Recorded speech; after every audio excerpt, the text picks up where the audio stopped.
ராசாத்தி madam அவங்க வந்து உரையாற்றும்படி கேட்டுக்கிறேன். வாங்க.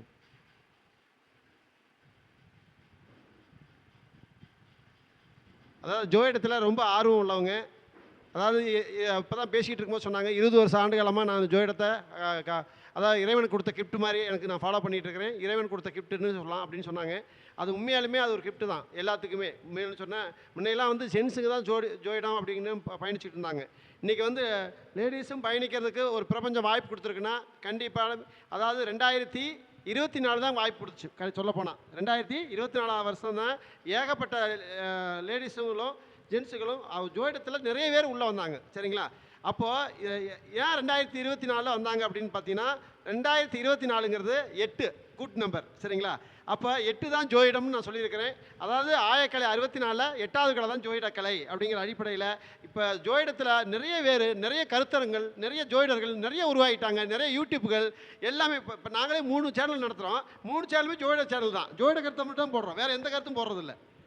சரிங்களா? அது மாதிரி ஜோதிட கருத்துக்கள் நிறைய பயணிக்குது. அதில் அந்த அடிப்படையில் மேடமை அறிமுகமாகி மேடமை நான் அழைச்சேன். எந்த மறுப்பு இல்லாமல் வந்து பேசுறதுக்கு வந்தாங்க. ரொம்ப சந்தோஷம். ஒத்துழைப்பும் கொடுத்தாங்க. அவங்க பாணியில் ஒரு 10 நிமிஷம் பேசும்படி கேட்டுக்கிறேன். நன்றி, வணக்கம்.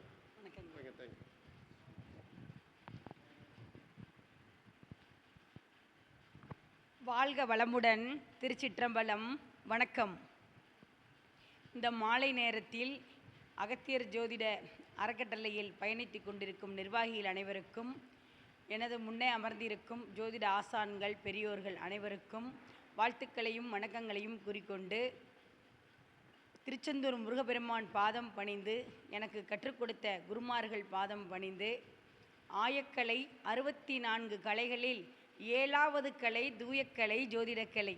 ஐயா சொன்னார் 8வது கலைன்னு. அதுக்கு நான் விளக்க சொல்கிறேங்க. நானும் பாரம்பரிய ஜோதிடர். என்னுடைய தாத்தா ஜோதிடராக இருந்தார். இப்போ நான் 20 வருடங்களாக ஜோதிடம் படித்து முடித்து தொழில்முறை ஜோதிடராகவும் இருக்கேன். ஜோதிட பேராசிரியராகவும் டாக்டரேட் பண்ணி பிஹெச்டி முடிச்சுட்டு கனடா பேராசிரியராக சொல்லி கொடுத்துட்ருக்கிறேன். ஆயக்கலை 64ல் 7வது கலை தூயக்கலை ஜோதிடக்கலை. அப்போ இந்த ஜோதிடக்கலையை வந்து சிவபெருமான் நந்திதேவருக்கு உபதேசம் பண்ணினதாகவும், நந்தியம்பெருமான் நாரத மாமுனிக்கும் உபதேசம் செய்ததாகவும், நாரத மாமுனி விநாயக பெருமானுக்கு உபதேசம் செய்ததாகவும், விநாயக பெருமான் 18 சித்தர்களுக்கும் முனிகளுக்கும் உபதேசம் செய்தார். அவர்கள் ரிஷிகள் சித்தர்கள் மூலமாக 18 சித்தர்கள் மூலமாக உருவானதே சித்தாந்தங்கள். அப்போ 18 சித்தாந்தங்கள், 18 சித்தர்களுமே ஞானிகளும் தன்னுடைய மனக்கண்ணால் அண்டத்தில் உள்ளதும் அனைத்தும் பிண்டத்தில் உள்ளது. அண்டத்தை காப்பவர் குரு பகவான் என்றால் நம் பிண்டத்தை காப்பவர் சனி பகவான். ஆகையால் அண்டத்தில் உள்ள வான்வெளிகளை ஆராய்ந்து மனக்கணக்கில் உருவாக்கியதே இந்த ஜோதிட சாஸ்திரம். ஐயா ஒரு 8வது கலைன்னு சொல்கிறாரு. அது உண்மைதாங்க. அது எதன் அடிப்படையில் உண்மைன்னு சொல்கிறோம்னா, காலபுருஷ லக்னங்கிறது நமக்கு என்னன்னு பார்த்தோம்னா மேஷ லக்னம். மேஷந்தாங்க தலை இல்லாமல் எப்படிங்க வாழாடும்? தலை. அப்போ மேஷ காலபுருஷனுடைய லக்னம் மேஷம். சந்திரனுடைய ராசி என்பது கடக ராசி காலபுருஷனுக்கு. அப்போ காலபுருஷ லக்னத்திற்கு 8வது வீடு செவ்வாய் மேசத்திலும் இருக்கிறாரு. அதே செவ்வாய் விருச்சக ராசியிலே இருக்கார். மேசத்தில் உள்ள செவ்வாய்க்கும் விருச்சகத்தில் உள்ள செவ்வாய்க்கும் என்ன ஒரு பலன்னு கேட்டிங்கன்னா, மேசத்தில் உள்ள செவ்வாய் தலை நிமிர்ந்து பார்த்து வானில் உள்ள ஆராய்ச்சிகளை கண்டறியும். விருச்சகத்தில் உள்ள செவ்வாய் மண்ணில் உள்ள புவி ரகசியங்களையும் மண்ணியலையும் ஆராயும் திறன் கொண்டது. அந்த வீட்டில் உள்ள கேது பகவான் உச்சம் பெறுகிறார். கேது என்றால் யார்? ஞானக்காரகன். அப்பேற்பட்ட ஞானக்காரகன் உச்சம் பெறும் ராசி ஜோதிடம். அதன் அடிப்படையில் தான் நம்ம ரவி ஐயா சொல்லியிருப்பாருங்கிறது என்னுடைய கருத்து. இது மூல நூல்கள்லையும் இருக்குது. சரிங்களா? அதனால் இதை நம்ம 8வதாக எடுத்துக்கலாம். 2வது, நல்ல போல்ட்டாக இருக்கக்கூடியவங்க சிம்ம ராசிக்காரங்க. ஒளி பொருந்திய கிரகங்களான கடகம் சிம்மம் இரண்டுமே ஒளி பொருந்திய கிரகங்கள். ஏன்னா நிலைத்தன்மையுடையது. அவங்களுக்கெல்லாம் வெவ்வேறு வீடு இல்லைங்க. கடக லக்னம் சிம்ம லக்னக்காரங்களுக்கு வெவ்வேறு வீடு கிடையாது. காலையில் எவ்வளவு ஒளித்திறனை மக்களுக்கு அதிக அற்புத சக்திகளை அளந்து சூரிய பகவான் தருகிறாரோ அதே அளவு வெப்பத்தில் இருக்க முடியாதுங்க. குளுமையை தருவது நம்ம சந்திர பகவான். அவர் தேய்பிரியா வளர்பிரியான்னு அப்பாற்பட்டது. ஆனால் அவ்வளவு குளுமையை தரக்கூடியவர். இன்பம் துன்பம் தாய் தகப்பன் அது மாதிரி நம்ம எடுத்துக்கிட்டோம்னா லக்னம் உயிர், சந்திரன் உடல். உயிரின்றி உடல் இயங்காது, உடலின்றி உயிர் இயங்காது. அப்போ இந்த 2 லக்னங்களும் மிக வலிமை பொருந்திய லக்னங்கள். அதனால் நம்ம அந்த லக்னங்களுக்கு எடுத்துக்கிறப்ப சிம்ம லக்னமாக இருந்தாலும் கடக லக்னமாக இருந்தாலும் ஒளி பொருந்திய கிரகம். இந்த லக்னங்கள் மிக அற்புத சக்தி வாய்ந்தவைன்னு நம்ம எடுத்துக்கலாங்க. நம்ம இப்போ பார்த்துக்கிட்டு இருக்கிற பார்த்தோங்கன்னா எல்லாருமே நம்ம சொல்கிறோம், ஒரு மக்கள் மற்றும் ஜோதிடர்களாக இருக்கிறவங்களுக்கு மட்டும்தான் நம்ம ஜோதிட கருத்துக்கள் புரியும். சாதாரண மக்களுமே இன்றைக்கி எதிர்பார்க்குறது என்னென்னா, எங்களுக்கு ஏதாவது அதிர்ஷ்டங்கள் கிடைக்காதா, நாங்களும் இன்றைக்கி வலிமையில் வர முடியாதா அப்படின்னு பல வகையில் யோசிப்பாங்க. இன்றைக்கி நான் எடுத்துக்கொண்ட தலைப்பு என்னன்னு பார்த்தீங்கன்னா, புஷ்கர நவாம்சம். அது என்னங்க புஷ்கர நவாம்சம்? நம்ம ராசி நித்திய யோகங்கள் பார்த்துருக்குறோம், பிறப்பு ஜாதகத்தில் உள்ள நாம யோகங்களை பார்த்துருக்கோம். அடுத்து பஞ்ச அங்கங்கள், திதி, யோகம், கரணம், ராசி, லக்னம், இந்த 5மே நம்ம பார்த்துருக்குறோம். பஞ்ச அங்கங்கள் வானமண்டலத்தில் உள்ள பஞ்ச அங்கங்கள் தாங்க நம்ம உடம்புலி பஞ்சாட்சரமாக நீர், நெருப்பு, நிழல், காற்று, வாயு இவைகள் அனைத்துமே நம்ம உடம்புல இயங்கிக்கிட்டு இருக்கு. நம்ம உடம்புலையும் அந்த மூச்சு காற்று, ரத்தம் இது மாதிரி எல்லாம் இயங்கிக்கிட்டு இருக்கிறப்ப நம்ம திதியை பிடித்தால் விதியை வெல்லலாம். பிறக்கும் பொழுது நட்சத்திரங்களையும் இறக்கும் பொழுது திதியை தாங்க பார்க்கணும். அதனால தான் பெரியவங்க சொன்னாங்க, திதி கரணம் யோகம்லாம் முக்கியங்களா? முக்கியந்தாங்க. திதிய ஸ்நேதி அவனை பெரிய வரவர்த்தனம் நட்சத்திராது கரதே பாபம் யோகாது யோக நிவாரணம் காரணாது காரி சித்தி பஞ்சாங்க பலமுக்கியதே. இதனுடைய அர்த்தம் என்னன்னு கேட்டோம்னா, திதியை கூறுவதால் நோய் நொடிகளும், வாரத்தை உச்சரிப்பதால் பாவங்களும், கரணத்தை உச்சரித்தால் எடுத்த காரியம் வெற்றியின் நம்ம பஞ்சாங்கத்தை அனுஷ்டிக்கிறோம். ஒரு ஜோதிடர்கள் தெய்வ யாக்னன். ஜோதிடர்கள் சாதாரண மனிதர்கள் அல்ல, தெய்வ யாக்னன். தெய்வம் என்ன பண்ணுன்னா, தெய்வங்கள் எல்லா வேலைகளும் செய்ய முடியாது. எப்படி பார்லிமெண்ட்டில் நம்ம முதலமைச்சர், பிரதமர் மோடி இது மாதிரிலாம் தலைவர்கள் இருக்காங்களோ, அவங்களுக்கு கீழே இயங்குகிற சிப்பாய்கள் மாதிரி தான் ஜோதிடர்களை நம்ம தெய்வங்கள் உருவாக்கியிருக்காங்க. இப்போ பேசிகிட்டு இருக்கிற வேலை பார்த்தீங்கன்னா அற்புதமான வேலை. 4:30 to 6 மணி முதல் பிரதோஷம், அதாவது மகா பிரதோஷ வேலை. இந்த மகா பிரதோஷ நல்ல வேலையில் நமக்கு எடுத்து கொடுத்துருக்காங்க. சகல தோஷங்களையும் நீக்குவது தான் மகா பிரதோஷம். பிற தோஷங்கள் அது எந்த ஜாதகத்தில் எந்த தோஷமாக இருக்கட்டுங்க, அதை பற்றிலாம் கவலை இல்லைங்க. ராகு இருக்கார், கேது இருக்கார், நவக்கோள்கள் இருக்காங்க, அதை பற்றிலாம் கவலை இல்லை. அனைத்து தோஷங்களையும் நீக்குவது மிகுந்த சக்தி படைத்தது சனி மகா பிரதோஷம். இந்த நன்னாளில் சிவபெருமானின் அனுக்கிரகங்கள் 12 வருடங்கள் கும்பிட்ட பலனை இந்த பிரதோஷ வேலையில் நம்ம நினைத்தாலே நமக்கு உண்டுங்க. தென்னாடுடைய சிவனே போற்றி. சர்மாயா சொன்னார், அது உண்மைதான். வடநாட்டில் தாங்க இமயமலை, கைலேங்கிரி மலையெல்லாம் இருக்குது, பர்வத மலை இருக்குது, தென்னாட்டில் இல்லை. ஆனால் சிவன் எங்கே இருக்கார்? சிவனுடைய உடம்பு வடநாட்டில் இருக்குது. தென்னாடுடைய சிவனே போற்றி. நம்ம தென்னாட்டில் தாங்க இருக்குது. நம்ம தென்னாட்டில் தான் செவ்வாய் பகவானுடைய ஆதிக்கம், அதாவது முருகப்பெருமான் வாழ்ந்தார். இப்போ கோச்சாரத்தில் குரு பகவான் ராகுவி சஞ்சரிக்கும் காலமும், மிதுனத்தில் ரிஷபத்தில் இருக்கிற குரு பகவான் மிதுனத்திற்கு வரும் காலமும் கிரகப்பெயர்ச்சி மாற்றங்கள். சனி பகவான் கும்பத்திலிருந்து குரு வீட்டிற்கு போகிறார். எல்லாரும் சொல்கிறாங்க இந்த வருஷ பயிற்சிகள் அப்படி இருக்கும் இப்படி இருக்குன்னு. எப்படி இருக்காதுங்க, சூப்பராக இருக்கும், அற்புதமாக இருக்கும். குரு வீட்டுக்கு செல்கின்ற சனி பகவான் அவருடைய வேலைகளை நியாயப்படியும் தர்மத்தின்படியும் கொடுப்பார். அதே குரு பகவான் புதன் வீட்டுக்கு போகிறதுனால காதல், கம்யூனிகேஷன், அணு சம்பந்தப்பட்ட உலைகள், விபத்துகள், ஆங்காங்கே உள்ள போலி சாமியார்கள் இவைகள் அனைத்தும் விரட்டியடிக்கப்படுவார்கள். குழந்தைகளுக்கு படிப்பு, கம்யூனிகேஷன் நல்ல நிலைமையில் கிடைக்கும். ஐடி கம்பெனியில் நல்ல புது பொலிவுகளும் சித்திரங்களும் கண்டுபிடிப்பாங்க. கணிதம், எல்ஐசி, இன்சூரன்ஸ் இது மாதிரி ஜிஎஸ்டி வரி இது எல்லாமே நல்ல நுணுக்கங்களை தரும். புதன்னா காதல். அப்போ குரு பகவான் போய் உட்கார்றப்ப நல்ல முறையில் அந்த குழந்தை என்ன பண்ணுன்னா கேட்டு கல்யாணம் பண்ணிக்கும். திருட்டுத்தனமாக பண்ணாது. அம்மா இந்த பொண்ணை நான் விரும்புகிறேன், எனக்கு பண்ணி வைங்கன்னு கேட்டு பண்ணி வைப்பார். புதன் குருவுடன் இணையும் பொழுது, குரு என்றால் தெய்வம், குரு ஒழுக்கத்துடனும் சுயமரியாதையுடனும் செய்து வைக்கக்கூடியவர். பெயர் புகழுக்கு களங்கங்களை வரவழைக்க மாட்டார். இந்த வருஷ பலன்கள் எடுத்துக்கிட்டிங்கன்னா, சிம்ம கேது, எப்போவுமே கேது பகவான் காலப்புருஷ தத்துவப்படி 159 வரும் காலம் அவருடைய பிடிக்காலம். அது அவருடைய பிடிக்காலங்க. அவருடைய பிடிக்காலத்தில் வரும் பொழுது நன்மையை செய்வார், அதில் துன்பங்கள் எதுவும் இல்லை. ராகு பகவான் கேந்திரமேறிய காலம் கும்பத்தில் வரும் பொழுது மர்ம முடிச்சுக்கள் அடக்கப்படும் மற்றும் நண்பர்கள், கூட்டாளி இவர்கள் மூலிமா ஓரினச் சேர்க்கை இந்த பிரச்சனைகள் சற்று வந்து அகலும். மற்றபடி பார்த்தோம்னா அந்த 7ல் அவர் வர்ற காலகட்டங்கள் கண்ணுக்கு தெரியாத கண்ணு கிருமிகளும் உயிர் தொற்றுகளும் மர்ம காய்ச்சல்களும் நிறைய நடைபெறும். மர்ம காய்ச்சல்களும் வந்து போகும். இதுவும் பார்த்தோம்னா தென்பகுதி பக்கங்கள், அதாவது அதிகமாக பரவக்கூடியது வடகிழக்கு தருணங்களும் தென்மேற்கு பகுதிகளில் பரவுங்களை ஒழிஞ்சு வேறு திசைகள் கிடையாது. நம்ம அந்தந்த ஊர்களை எடுத்துக்கலாம், எல்லாம் ஊரும் சொல்ல முடியாது. மேக்சிமம் கிராமத்து பக்கங்களில் அதிகமாக காய்ச்சல் வருவதற்கு வாய்ப்பில்லை. வீட்டில் அந்த காலகட்டங்களில் மஞ்சள் தண்ணி தெளித்து அவங்க மஞ்சளில் சாணம் தெளிப்பாங்க, நோய் நொடி வராமல் இருந்தது.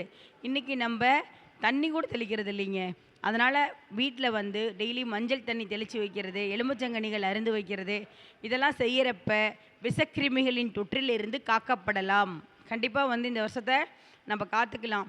இந்த வருஷம் சஞ்சரிக்கும் பகவான் கேது பகவான் அற்புதமானங்களை தரும் இடத்தில் உள்ளார். இப்போ நான் விஷயத்துக்கு வரேங்க. நான் எடுத்துக்கொண்ட தலைப்பு புஷ்கர நவாம்சம். அதாவது ஒரு ராசி கட்டத்தில் பார்த்தீங்கன்னா 12 ராசிகள் கிரகங்களோட சேர்ந்திருக்கும். அதன் இணைவு தான் யோகம்னு சொல்லுவோம். சூரியனும் குருவும் சேர்ந்தா சிவராஜ யோகம், புதனும் சுக்கிரனும் சேர்ந்தா மதனகோபால யோகம். இதெல்லாம் நம்ம கிருஷ்ண பகவானுக்கே இருந்தது. அது மாதிரி குருச்சந்திரன் சேர்ந்தா குருச்சந்திர யோகம், சுக்கிரனுடன் சந்திரன் சேர்ந்தா மாளவிகா யோகம், எத்தனையோ யோகங்கள் கஜகேசரி பஞ்சமுகா புருஷ யோகங்கள்லாம் இருக்குங்க. இதெல்லாம் அதன் தசை புத்தி அடிப்படையில் தான் வேலை செய்யும், அடுத்த நேரம் வேலை செய்யாது. ஆனால் சக்கரவர்த்திகளையும் கோடீஸ்வரர்களையும் நிலைத்து நிற்கக்கூடிய புகழை தரும் யோகம் என்று சொல்ல போனால் புஷ்கரம் நவாம்சம் மட்டுமே. அப்படின்னா என்னங்க, அதை சொல்லுங்க. அந்த புஷ்கர நவாம்சங்கிறது ராசி கட்டத்தில் 9 நவ கிரகங்களும் 108 பாதங்களாகவும் 27 நட்சத்திரங்களாகவும் அவங்கள ஒவ்வொரு ராசிக்கும் 9 பாதங்களாக நம்ம பிரித்து கொடுத்துருக்குறோம். அப்போ 9 பாதங்களாக பிரித்து கொடுத்துருக்கீல நவ அம்சம். நம்ம கேட்குறாங்க, அப்பா நான் பார்த்துட்டேன், நானும் எவ்வளோ நாள் கஷ்டப்பட்டேன், எனக்கு ஏதாவது ஒரு அதிர்ஷ்டம் இல்லையா அப்படின்னு கேட்குறது தான் நவகிரகங்கள் அதன் கால்கள் சாரங்கள் வழியாக அம்சத்தை அடைவதே நம் புஷ்கராம்சம்னு சொல்கிறோம். அந்த புஷ்கராம்சம் எல்லாருக்கும் இருக்குமா? அனைவருக்கும் இருக்கணும்னு தான் நான் ஆசைப்படுறேன். நம்ம ஒரு சிலர் ஜாதகங்களை நான் பார்க்குறப்ப, நான் 20 வருட அனுபவ பேராசிரியர். அதாவது ஒரு சிலருக்கு 6 புஷ்கராம்சங்கள் இருக்கும், 5 இருக்கும், 4 இருக்கும், 3 இருக்கும், 2 இருக்கும், இல்லாமலும் போகும். ஆனால் இல்லைங்கிறதெல்லாம் இருக்காது, இல்லாமலும் போகலாம்.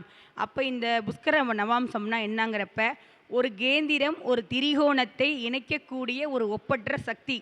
மேச ராசியில் நம்ம எடுத்துக்கிட்டோம்னா மேச ராசியிலிருந்து மீனம் வரை 360 டிகிரி பாவை 30 டிகிரி 30 டிகிரியாக பிரிக்கும் பொழுது 120 டிகிரியை இணைக்கும் ஒரு கோணத்தை இணைக்கும். கார்த்திகை நட்சத்திரம் 1ஆம் பாதம் புஷ்கராம்சம், புனர்பூசம் 4ஆம் பாதத்தை இணைப்பது கேந்திரஸ்தானம் ஆகும். அதே கார்த்திகை நட்சத்திரம் 1ஆம் பாதம் புஷ்கராம்சமாகப்பட்டது சிம்மத்தில் உள்ள உத்திரம் 1ஆம் பாதத்தை இணைக்கும் பொழுது அது திரிகோணஸ்தானமாகும். அப்போ இந்த புஷ்கராம்சத்துக்கு இவ்வளோ விளக்கங்கள் இருக்கே. புஷ்கராம்சத்தில் ஐயா ஒரு 2 நிமிஷம். புஷ்கராம்சத்தில் பார்த்தீங்கன்னா முதலில் காலபுருஷப்படி கிரகங்களின் வரிசையில் வரக்கூடியவர் கேது பகவான். கேது பகவானிற்கு அஸ்வினி மகம் மூலம் புஷ்கராம்சத்தில் இடமில்லை. அடுத்த 4 நட்சத்திரங்கள் கடந்து நம்ம வரக்கூடியவர் செவ்வாய் பகவான். மிருகசீடம் சித்திரை அவிட்டம் இவர்களுக்கு புஷ்கராம்சத்தில் இடமில்லை. அதற்கடுத்து 3 நட்சத்திரங்கள் தாண்டி 4ஆவது நட்சத்திரமாக வரக்கூடியவர் புதன் பகவான். ஆயில்யம் கேட்டை ரேவதி இவருக்கும் புஷ்கராம்சத்தில் இடமில்லை. 9 கிரகங்களில் 3 கிரகங்களுக்கு புஷ்கராம்சத்தில் இடமில்லை. மீது 6 கிரகங்கள் புஷ்கராம்சத்தில் உள்ளன. அந்த 6 கிரகங்கள் எதுன்னு பார்த்தோம்னா சூரிய பகவான். சூரிய பகவானின் கார்த்திகை 1ஆம் பாதம் கார்த்திகை 4ஆம் பாதம் புஷ்கராம்சத்தில் இடம்பெறும்.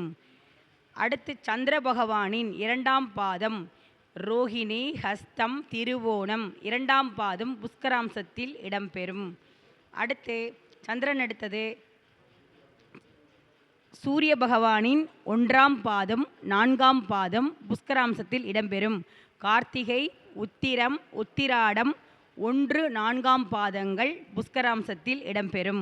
அடுத்து சந்திர பகவானின் ரோஹிணி ஹஸ்தம் திருவோணம் 2ஆம் பாதம் மட்டும் புஷ்கராம்சத்தில் இடம்பெறும். அதுக்கடுத்து சுக்கிர பகவானின் பரணி பூரம் பூராடம் 3ஆம் பாதம் மட்டும் புஷ்கராம்சத்தில் இடம்பெறும்.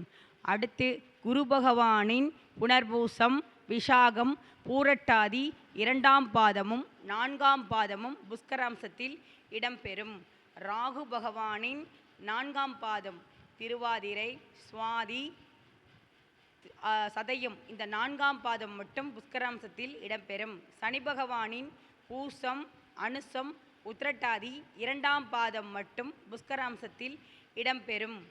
அப்பொழுது இந்த 6 நட்சத்திரங்களும் புஷ்கராம்சத்தில் இடம்பெறும். அப்போ நம்ம ராசி கட்டத்தில் எடுத்துக்கிட்டோம்னா இதை இன்னமும் ஈஸியாக நம்ம மைண்டில் செட் பண்ணிக்கணும்னா, மேச ராசியில் பரணி 3ஆம் பாதமும் கார்த்திகை 1ஆம் பாதம், ரிஷப ராசியில் ரோஹிணி 2ஆம் பாதமும் கார்த்திகை 4ஆம் பாதம், மிதுன ராசியில் புனர்பூசம் 2ஆம் பாதமும் திருவாதிரை 4ஆம் பாதம், கடக ராசியில் புனர்பூசம் 4ஆம் பாதமும் பூசம் 2ஆம் பாதமும், சிம்ம ராசியில் பூரம் 3ஆம் பாதமும் உத்திரம் 1ஆம் பாதமும், கன்னி ராசியில் ஹஸ்தம் 2ஆம் பாதமும் உத்திரம் 4ஆம் பாதமும், துலாம் ராசியில் விசாகம் 2ஆம் பாதமும் சுவாதி 4ஆம் பாதமும், விருச்சக ராசியில் விசாகம் 4ஆம் பாதமும் அனுசம் 2ஆம் பாதமும், தனுசு ராசியில் உத்திராடம் 4ஆம் பாதமும் பூராடம் 3ஆம் பாதமும், மகர ராசியில் திருவோணம் 2ஆம் பாதமும் உத்திராடம் 4ஆம் பாதமும், கும்ப ராசியில் சதயம் 4ஆம் பாதமும் பூரட்டாதி 2ஆம் பாதமும், மீன ராசியில் பூரட்டாதி 4ஆம் பாதமும் உத்திரட்டாதி 2ஆம் பாதமும் புஷ்கராம்சத்தில் இடம்பெறும். அப்போ 108 பாதங்களில் 24 பாதங்களுக்கு மட்டும்தாங்க புஷ்கராம்சத்தில் இருக்காங்க. நமக்கு இருக்கிறது 9 நவகிரகங்கள் தான். அப்போ நம்மளுடைய 9 கிரகங்கள் லக்னத்தோட 10, மாதி பகவானோட 11. இந்த 11 கிரகங்களும் இந்த புஷ்கராம்சத்தில் ஏதாவது ஒரு கிரகங்கள் இடம்பெற்றிருக்கும். அப்போ ஒருத்தருக்கு 6 கிரகங்கள் இருக்கலாம், 5 கிரகங்கள் இருக்கலாம், 4 கிரகங்கள் இருக்கலாம், 3 கிரகங்கள் இருக்கலாம். இந்த கிரகங்கள் எல்லாம் எதன் அடிப்படைனா சுபத்துவம் வாய்ந்த கிரகங்களான குரு பகவான், சுக்கிர பகவான் இவர்கள் அம்சத்தில் அவங்க இருக்கிற வீடுகளில் தான் குரு பகவான் வீடான மீனம் தனுசில் 9 பாதங்களும், ரிஷபம் துலாமில் 9 பாதங்கள், 18 பாதங்கள் அடங்கிடுது. மீதி 6 பாதங்கள் கடகத்தில் அம்சத்தில் 3 பாதங்களும் கன்னியில் 3 பாதங்களும் விழும். இதுதான் 24 பாதங்கள். இந்த 24 பாதங்களில் நமக்கு சூரியனாக இருந்தாலும் நவகிரகங்கள் சந்திரன், செவ்வாய், புதன், ராகு, கேது, எந்த கிரகங்கள் புஷ்கராம்சத்தில் இடமில்லாத கேது, செவ்வாய், புதனும் இந்த எந்த கிரகங்கள் இருந்தாலும் புஷ்கராம்சத்தில் நின்றுவிட்டால் தசை நடத்தும் பொழுது திசை ரொம்ப அதிக தூரமாக இருக்குங்க. இப்போ சுக்கிரன் பரணி 3ல் நின்னாரா புஷ்கராம்சம்தான். அது அப்போ பகை, எந்த கிரகங்கள் பகையாக இருந்தாலும், நீச்சமாக இருந்தாலும், அல்லது பலவீனமாக இருந்தாலும், நீச்சபங்க ராஜயோகத்தில் இருந்தாலும், அது அஸ்தங்கமாகி இருந்தாலும், புஷ்கராம்சத்தில் நின்று ஒரு கிரகம் திசை நடத்தும் பொழுது அந்த ஜாதகர் படிப்படியாக மளமளவென அதிகப்படியான அதிர்ஷ்டங்களையும் சக்கரவர்த்தியையும் நாடாளும் யோகங்களையும் நிலையாக தக்க வைத்து கொள்ளும் வாய்ப்பு அனைவருக்கும் உண்டு.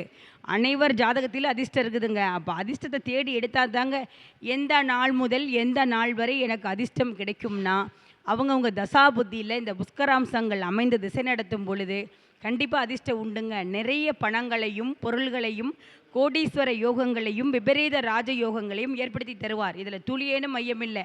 இதெல்லாம் நம்ம ரஜினிகாந்த் ஐயா சிம்ம லக்னம்னு சொன்னோம். சிம்ம லக்னத்துக்கு மட்டும் பவர் இல்லைங்க.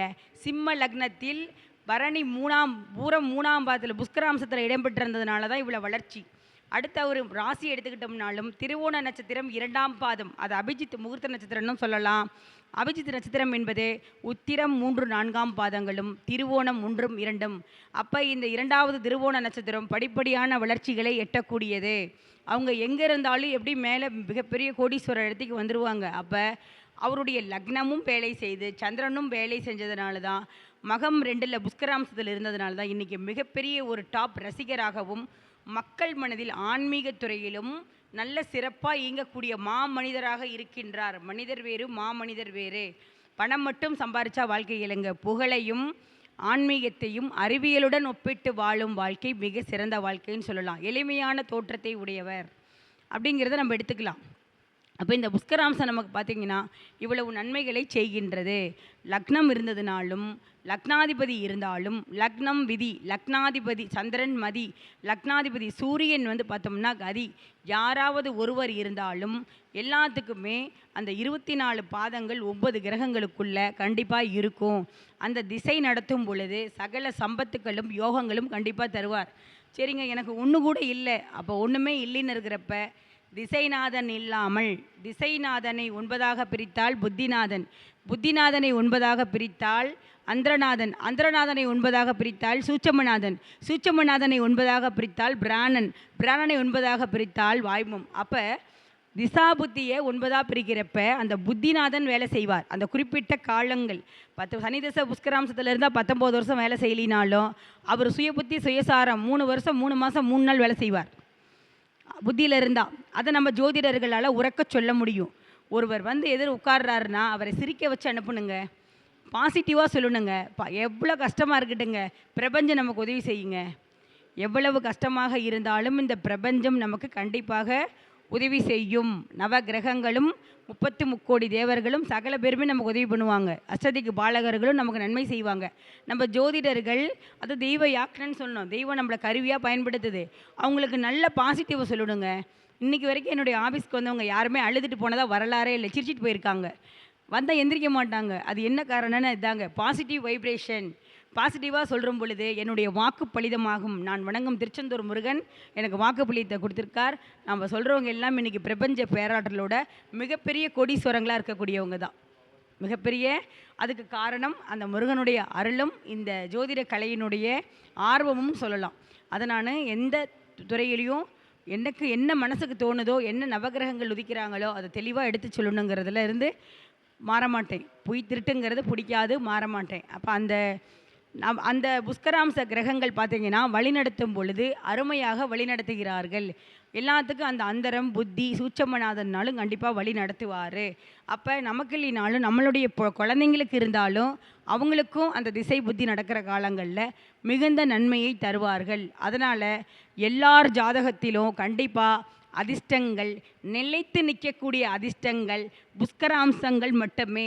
அம்சம் அதாவது நவகிரகம் என்ன கொடுத்துருக்காங்க, அதுதான் நம்ம நவாம்சம்னு சொல்கிறோம்.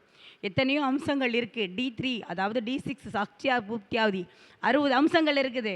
திரிசா முதல்ல எடுத்துக்கிட்டோம்னா ராசி இருக்குது, அம்சம் இருக்குது, திரிகோணம் இருக்குது, சப்தமாம்சம் இருக்குது. கட்டத்தை பிரிக்கணும்னா குழந்தைங்களுக்கு பார்க்கணுன்னா சப்தமாச கட்டத்தை பார்க்கணும். இது மாதிரி எத்தனை கட்டங்களை பிரித்து பார்த்தாலும் நாம் அதிர்ஷ்டம் என்று ஒன்று இருந்தால் மட்டுமே வாழ்க்கையில் முன்னுக்கு வர முடியும். அதிர்ஷ்டங்கிறது வேணுங்க. அதனால் அவங்கவுங்க ஜாதகங்களையும் நம்ம அலசி பார்த்து அவங்கவுங்களுக்கு நல்ல சிறந்த பலன் சொல்லலாம். நேரம் காலம் கருதி. அப்போ மித்தவங்க கேட்கலாம், எனக்கு அதிர்ஷ்டம் இல்லையா? அப்போ நாம் பார்த்தோம்னா தினமும் ஒரு நட்சத்திரம் பயணிக்கும். ஒரு நட்சத்திரம் பார்த்திங்கன்னா இன்றைக்கி இப்போ போய்கிட்டு இருக்கிறது மிருகசீட நட்சத்திரம் போய்கிட்டு இருக்கு 2ஆம் பாதம். அப்போ மிருகசீட நட்சத்திரம் மாதிரி 27 நட்சத்திரங்களும் ஒவ்வொரு நாள் பயணிக்கிங்க. அந்த புஷ்கராம்சம் வரும் பாகை ஒரு பாகை 3 பாகை 20 கலை 6 மணி நேரம் பயணிப்பார். ஒரு நட்சத்திரம் ஒரு பாதத்தை கிடக்க 6 மணி நேரங்கள் ஆகும். அந்த 6 மணி நேரம் நம்ம எப்படி சந்திராஷ்டமத்தை பார்த்து அது நமக்கு தீமைன்னு சொல்கிறோமோ அது மாதிரி புஷ்கராம்சத்தை பார்த்து அது நன்மையை செய்யும். அந்த காலகட்டங்களில் தொழில் தொடங்குதல், சுபகாரியங்கள் செய்தல், இதெல்லாம் நம்ம மண் மனை வாகன விற்பத்தி இதெல்லாம் செய்கிறப்ப நமக்கு அதிர்ஷ்டம் மட்டுமே தரும். இந்த மாதிரி தாங்க நான் பார்த்து தெளிவாக குறித்து கொடுக்குறேன். நன்மை பாசிட்டிவ் நல்லது நடக்குன்னு கூறிக்கொண்டு என்ன காலதாமதம் கருதி நான் நாமக்கல் மாவட்டத்தில் இருந்து ஜோதிட பேராசிரியர் doctor P Rajathi MA astro PhD பேசுகின்றேன்.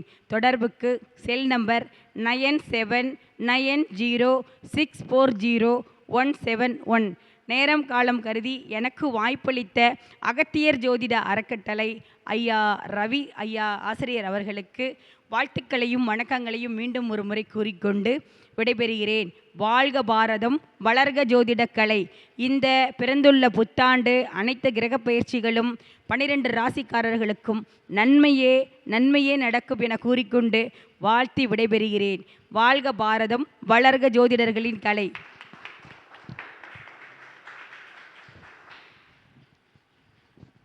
ராசாத்தி மேடம் அதாவது ஜோதிட கருத்துக்களை மிக அற்புதமாக நம்மளுக்கு புரியும் விதமாக அழகாக பேசினாங்க. அவங்கள பாராட்டி சிறப்பு செய்யும் விதமாக அதாவது விஜயலட்சுமி மேடம். மேடமா பேர் டக்குன்னு வரல. கீதா சுபஸ்ரீ மேடம். இருவரும் வந்து சிறப்பு செய்யுமாறு கேட்டுக்கிறேன்.